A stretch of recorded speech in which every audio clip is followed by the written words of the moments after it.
নমস্কার, বক্সিয়ার টিভির পক্ষ থেকে আমি আরেকবার আপনাদের সামনে এলাম। আজকের একটি প্রতিবেদন নিয়ে এলাম। রাজ্যপাল মানহানি কেস করেছেন।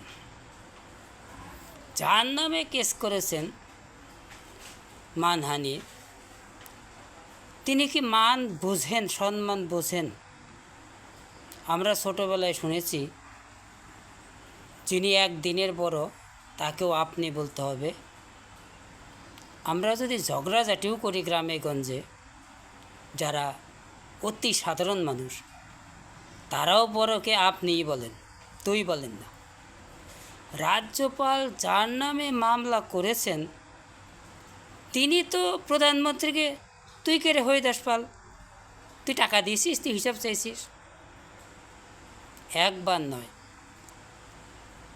শতবার বলেছেন তুই, বড় জো তুমি। আমরা এখনও যে কোনো মুখ্যমন্ত্রীকে মাননীয় বলি, মাননীয়া বলি, যে কোনো মুখ্যমন্ত্রীকে।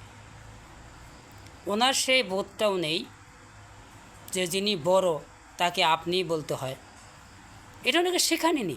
আমাদের বাবা মা ছোটোবেলায় শিখিয়েছেন, যিনি বড়, একদিনের বড়, তাকেও আপনি বলতে হবে। যিনি গুণে শ্রেষ্ঠ, পিতা শুদ্ধোধন, তিনি তার নিজের ছেলেকে প্রণাম করেছিলেন।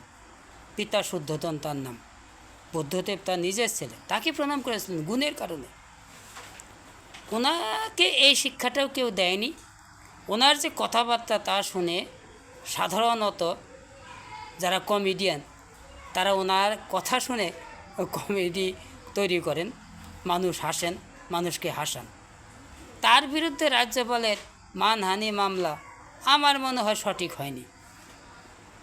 মান থাকলে তো তার মানহানির বিষয় থাকে।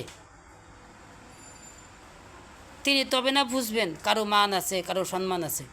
যার নিজেরই মান নেই, তিনি আবার অন্য কাউকে মান দিতে পারেন? মান সম্মান অনেকটা টাকার মতো, পকেটে থাকলে কাউকে দেওয়া যায়, না থাকলে দেওয়া যায় না। ওনার নিজেরই কোনো মান নেই, ওনার শুধু ক্ষমতা চাই, শুধু ক্ষমতা চাই। এরকম অসভ্য বর্বরের বিরুদ্ধে কেন যে মামলা করলেন মান নিয়ে, আমি বুঝলাম না। এর বিরুদ্ধে মান নিয়ে কোনো মামলা করা উচিত হয়নি। এর জন্যে প্রয়োজন হচ্ছে তালিবানি শাসন ব্যবস্থা।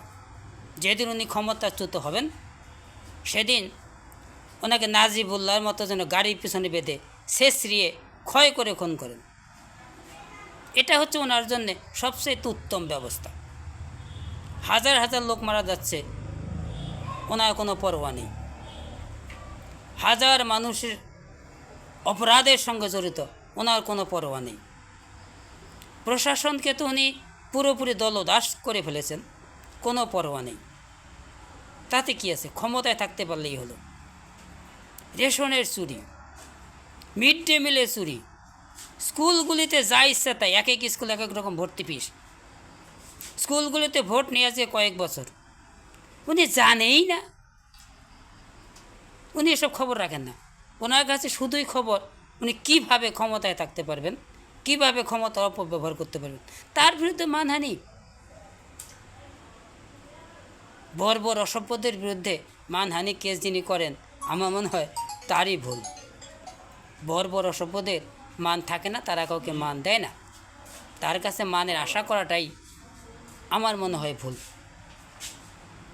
আপনারা আমি ঠিক বললাম কি না, আমি ব্যাঠিক বললাম কি না, কমেন্ট সেকশনে আমাকে লিখে জানাবেন, তাহলে বাদ দিতে হবে। নমস্কার, বক্সিয়ার টিভির পক্ষ থেকে আবার সবাইকে স্বাগত।